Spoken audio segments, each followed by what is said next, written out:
Neon Nightmares.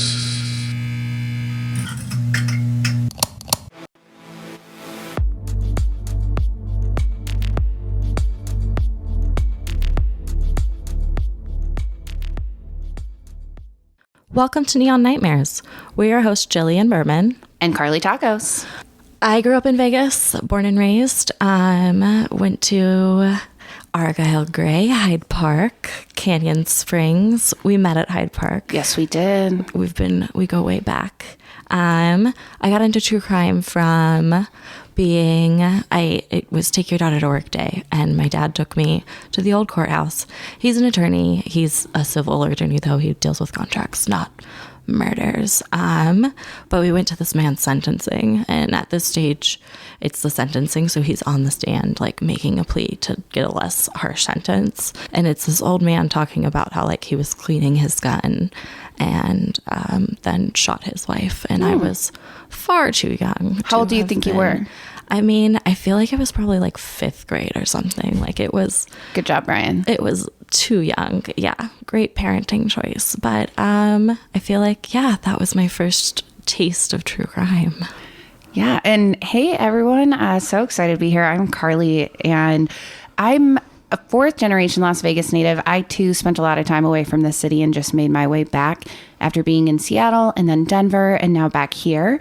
Occasionally you're going to hear my husband / our producer, Michael, joining. We met in the Seattle area and then came back here this year. So what got me into true crime, honestly, is just a huge, overwhelming sense of anxiety. And I just like to dip my toes into things. But growing up, my mom would watch so many of the true crime shows. So things like Forensic Files, Cold Case Files. I swear if I hear Cold Case Files, like music or that guy's voice, I have a slight panic attack. But what ended up happening is I was like really curious about these things and these people. And now I have a couple degrees in psychology, which made me even more excited about things and like how people work. And then Serial happened, just like so many of us. And suddenly I was like, oh my gosh, I can't get enough of this. So now, I listen to a lot of true crime podcasts. I prefer documentaries over movies. I don't watch any scary movies either. So it's funny that I can research this stuff all day. But if you try and put a Halloween movie on or make me go into a haunted house. Yeah. I watched a scary movie last night and I had to turn the TV off. What was it? Netflix just launched something. I think it's called Intrusion, maybe. No, but there was like a jump scare scene. And I was like, it seemed like there were themes that I would be into because it does. There's like a missing girl. There's lots of themes that I was like, oh, I'll be into this. And then there were just like one too many jump shots that I had to turn it off because not for me. Now, I'll watch a documentary about people that kill people for fun. I can't watch a movie about it. So kind of weird that this is what I'm into. And now we're making a podcast about this, Jill. But does not give me the same level of nightmares as even like Breaking Bad does. Yeah. So here we are. This is our first episode, which is why you're getting a little bit more of an intro and some backstory into who we are. But just to give you an overview of our typical episode, you're going to get a brief chatting. Then we're going to dive into a mini story. And sometimes those mini stories might be about current events. It could be about something we want to tell you about, a weird story that we ran across, something weird with a hotel. You're going to see. It's going to be a variety pack of fun, interesting episodes. And those are going to be followed by our main story. So those are things that we're going to dig deeper into with you, give you a lot more of the detail and the information. And again, it's just stories we found that we want to share with you. Whether you're listening in Vegas or somewhere else, there's just a lot of crazy stuff that happens here. But today, we just told you a little bit of the origin of the podcast, but we're actually going to dive a little deeper into it with, I would say, Jill and mine's first dive into true crime together. And this is the story of the paper dolls. Dolls off? The heads of the dolls off? Yeah. Okay. So I think it was 8th grade. You know, sweet 13-year-old girls. And we were playing some game where one at a time, I'm sure it was some mean teenage preteen girl game where at one point in time, every single person got a turn inside your room with no one while everyone else was out. And on your bed was laying... They were photos. So they were photos. And what had happened... Sorry, Jill, I'm snagging this. There were photos of me and 4 of my friends. And they'd cut our heads out and then put them onto bodies.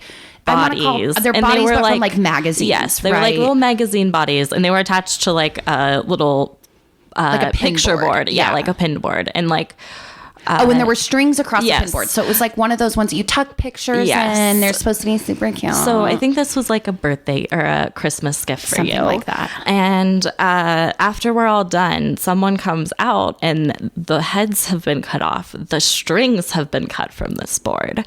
And one of the girls there was like, I know how to do a lie detector test. Let's do this.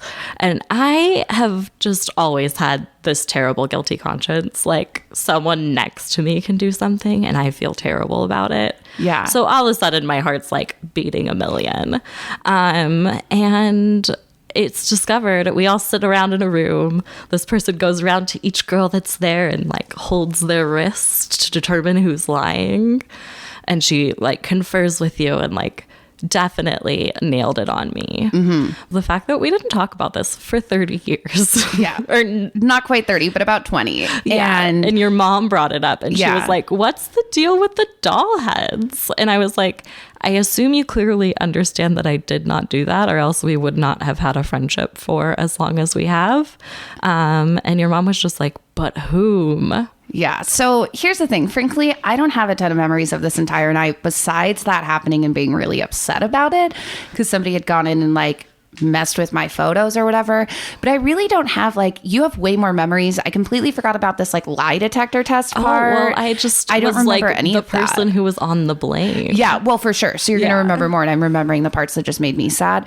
But I really hadn't even thought about it until my mom brought it up, like 5 months ago. Yeah. And because it's not something that like no matter what I would have been mad about. But so it ended up that we still don't know who did it. If you were at this New Year's Eve party, you have any information about these doll heads, please reach out. I mean, it's been at least 20 years. No harm, no foul. Our email is neonnightmarespod@gmail.com. So just shoot us a line and we'll have you on the podcast to talk about it. Yeah. It's hilarious, and maybe we'll recreate that one day. Put a photo up if I can find one. Yeah. That's the story of how we really got into true crime together. Karlie, do you want to tell me your story? I'm so excited. Oh my gosh, I do. So we are talking today about the story of Kirstin Blaise Lobato. And she is an 18-year-old girl who was convicted of murder, the murder and the mutilation of Duran St. Louis Bailey. You ready to dig in? Yes. All right. I'm so nervous. So let's start with some background on Kirstin. So Kirstin was from Panaca, and that's a small town about 3 hours north of Vegas. Her family described her as really kind. She was an inquisitive kid who loved poetry. And in her early teens, she got involved with some of the wild kids in their small town, and her stepmother alleges that one of the boys in the group actually raped her when she was 13. Yikes. Unfortunately, this wasn't the first time she was a victim of assault either. When she was 6, her mother's boyfriend raped her repeatedly over the course of 9 months. Damn.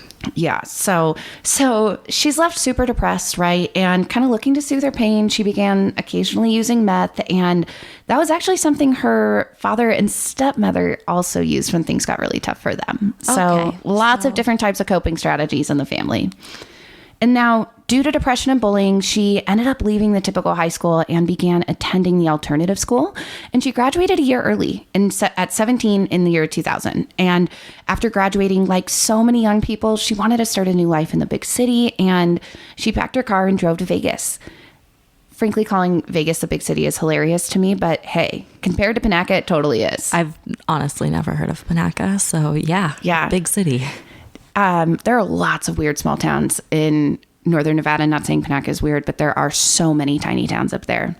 I also want to pause for a second here and just say, like, Vegas can be a really, really tough place to make a life for yourself. And while drugs and whatnot exist everywhere, it's really easy to get here and really, really prevalent in Vegas.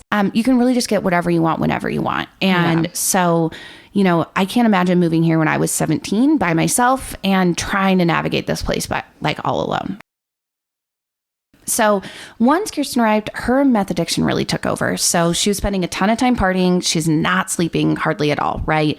And now the date here is kind of hazy, but around May 23rd, Kirstin's been up for about 3 days and was staying with some people that she had met at the Budget Suites Motel in the east side of the city. And as she's walking to her room, she says she was, quote unquote, bum rushed from behind by a large man that she describes as smelling like alcohol and dirty diapers. That's not great a combination. No, what a combo, right? Yeah, I'm not loving that one.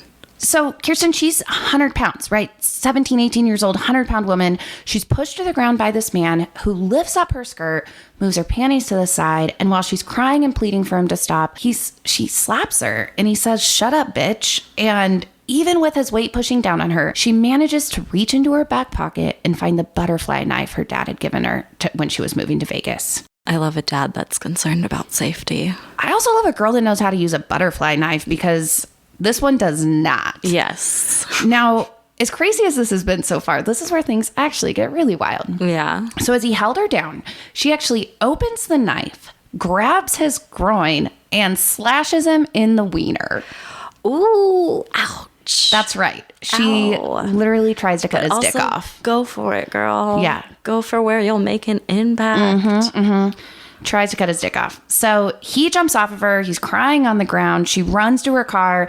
And here she doesn't know. She may or may not have dropped the knife, right? She doesn't actually remember what happened to the knife. And in all things here, what a thing to lose. But with the emotion, the trauma of the situation, I imagine details are going to get kind of fuzzy here. Yeah. And the meth. The meth too, right? That'll help. She runs to her car, she drives to her ex-boyfriend's house, and she calls the people that she had been staying with at the Budget Suites to come and get her. And she doesn't report the incident to police. So once they get back to the hotel, what do? They continue partying, they continue using meth. And in the weeks following the attack, though, she's super vocal about what happened to her. She's telling friends that she knifed a dude in the dick. Oh. Ooh. Yeah. You didn't report it to the cops, but then you're going to go around talking about it? Yes. So on the morning of July 8th, 2001, somebody is dumpster diving and called the cops because they found what they thought was a human body in the dumpster. Wait, I'm so sorry. What was the date again? July 8th, 2001. Okay, so this is a couple months later. Yep. Couple months later, person dumpster diving, and this is actually near the Palms Hotel, but the Palms Hotel wasn't built in 2001. It was under construction then. So what it is, there's a bank right by there, and in the dumpster behind the bank, and it's not just a dumpster where there's like the walls and you can kind of go, and that's where the man was found. You can find pictures online. We'll link to some, but there's this homeless man who's found. He's known around the city as St. Louis, and he's found near the dumpster covered in trash, and near the body there's also chewing gum, condoms, and cigarette butts. There are also bloody footprints and fresh tire tracks. Okay, so it sounds like there's a good amount of evidence. Right. Now, it gets a little bit worse. So the body has actually been like really severely mutilated. Yikes. So St. Louis, who police identify as 44-year-old Duran Bailey, he was found with a crushed skull, blood caking his eyes shut. 6 of his teeth were also knocked out.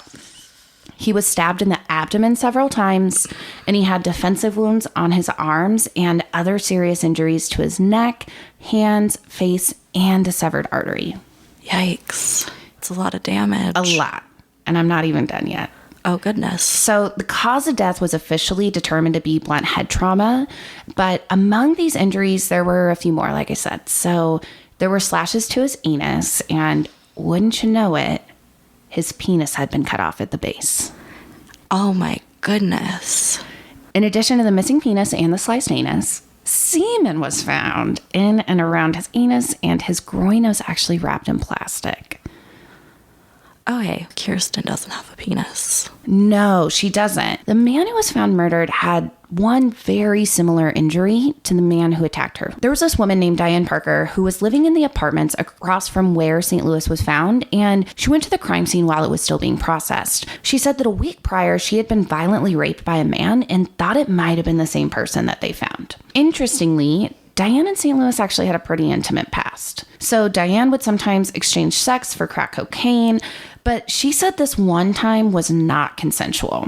And while she was talking to the detectives, Diane told them that a group of men in her complex had threatened St. Louis after they saw him slap and threaten Diane. So she didn't report it to the police, of course, until he broke into her apartment, beat her, kicked her, then raped her while holding a knife to her neck. Damn. The detectives noted that many of the injuries Diane sustained were similar to those that St. Louis sustained during his murder, including a cut near her carotid artery. Oh, dang. Yeah. So it's like kind of copycat. Little bit. So detectives certainly thought that she had a super clear motive for murder, but they didn't pursue it and they didn't get warrants to search her apartment or any of her other possessions. Okay. Remember, she had some friends that actually threatened him for what they saw. Yeah. So now, where's Kirstin in all of this? Right? Yeah. So on July 20th, which is 12 days after St. Louis's body was found, nearly a month after Kirstin was attacked, detectives received a phone call about our girl, Kirstin Blaise Lobato. And Laura Johnson was of Pioche, Nevada, and she called the Las Vegas police asking if they had found a man whose penis had been cut off. Oh my goodness. I'm sorry, but can you imagine making that phone call and or being on the other side of it?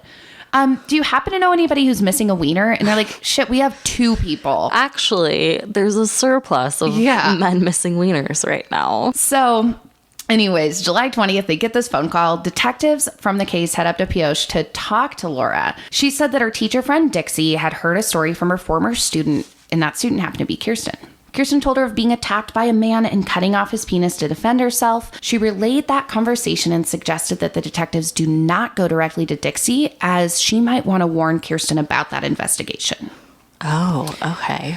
So detectives make up their mind about Kirstin based off what Laura told them. And remember, this is all secondhand from Dixie. Mm-hmm. She had said she cut his penis off, but Kirstin says that she only slashed him in the groin and maintained she did not detach penis during the fight.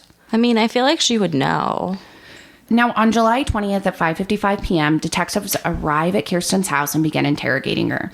She thought they were actually asking her about the rape, and she was unaware she was being questioned for a murder investigation. Oh, so she's like just out there telling this whole story. Yep. Without the understanding that she's a suspect. She has no idea they found a second guy who, while more brutally attacked by far, she thinks she's talking about one incident, and the police are talking about a completely separate one. Oh, goodness. So as she discusses what happens with the detectives, the details were really inconsistent with what they found at the murder scene, likely because she wasn't at the scene of the murder. That does make a lot of sense. One of the major inconsistencies is the size of the attacker. St. Louis was a smaller, kind of lighter man than Kirstin had actually described as her attacker. He was found 9 miles away from those budget suites where Kirstin was attacked. Yeah, that is clear across town. Yeah, the Ponza's nowhere near that. And further, Kirstin said she slashed the man's groin and then ran, and St. Louis, remember, was found like severely and savagely attacked. Yeah. I mean, I don't want to presume things, but that amount of blunt force trauma to the head is kind of intense for a 100-pound woman. And that's it too. Remember, her attacker was a big guy. She is 100 pounds. And even if the other, like St. Louis, was a little bit smaller of a man, that's still a lot of attacking for a young woman to do. So here's the thing though. Detectives still arrest Kirstin and detain her in Clark County Detention Center for murder with the use of a deadly weapon and sexual penetration of a dead body. Remember, they found semen. Okay, so they're charging Kirstin. Okay. All Yeah. right, that makes sense. She definitely. Okay. Mm-hmm. I'm here with. So detectives even spell her name wrong while they're detaining her. I feel like I've called her Kirstin and Kirstin Same. here. Sorry. I suppose easy mistake if you're making a small podcast from your spare bedroom, but maybe not if you're a detective. Yeah, I don't have that weight on my shoulders. No. Another thing, detectives didn't have any witnesses putting her in Vegas at the time of the murder, and instead had multiple witnesses saying that she was seen in and around Pioche, Nevada in the days before the murder and the day of the murder. Yeah, that doesn't all add up. Sure doesn't. But prosecution had a jailhouse witness who said that Kirstin had been very loudly bragging about killing a man, cutting off his penis, and stuffing it into his mouth, details that were not part of the crime scene statements. They relied on how coincidental those two had been. Really, that main line connecting them being that 2 men had their groins mutilated. Yeah. Well, and you always know a jailhouse informant's going to have all sorts of other ulterior motives for what they're doing. Yeah. And even being in jail, like, you might exaggerate your story a little bit to try and protect yourself. Now, after a really wild trial, there was a ton of back and forth. Jurors convicted Kirstin of voluntary manslaughter with a deadly weapon and sexual penetration of a dead body and sentenced her to 40 to 100 years in prison. 40 to 100 years. I mean, that is like 4 life sentences. That would be crazy for this crime. Yeah. So Kirstin actually spent 16 years in prison for that murder before the Innocence Project was able to get her released and her case was exonerated. Yes, Innocence Project. Yes. So here's something really interesting. Experts argued that given the lack of blowfly eggs on the body, he must have been killed shortly before his body was discovered on July 8th. During that time, remember, she was 3 hours away with her family in northern Nevada. Yeah.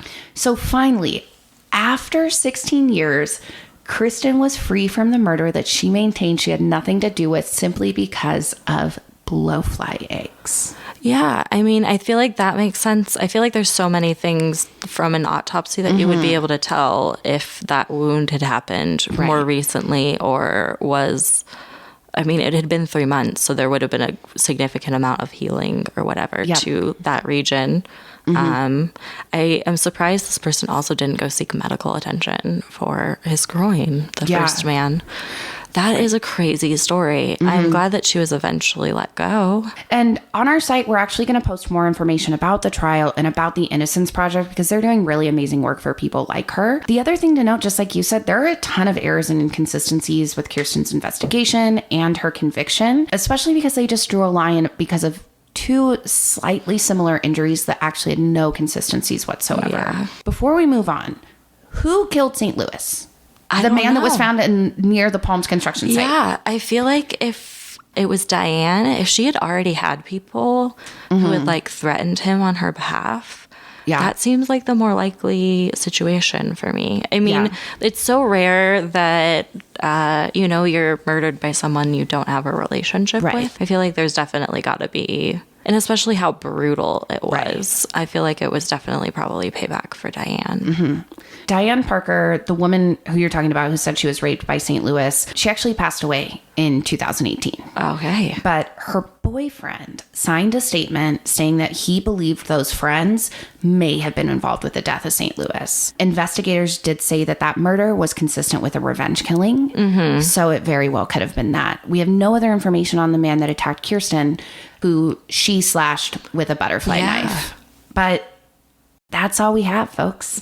That's the story of Kirstin Blaise Lobato. And that's 2 penises. The 2 penises 2 in penises Las Vegas too murder. little, I guess. Something like that. All right, guys. Well, thank you so much for listening. If you could please like, subscribe, and review.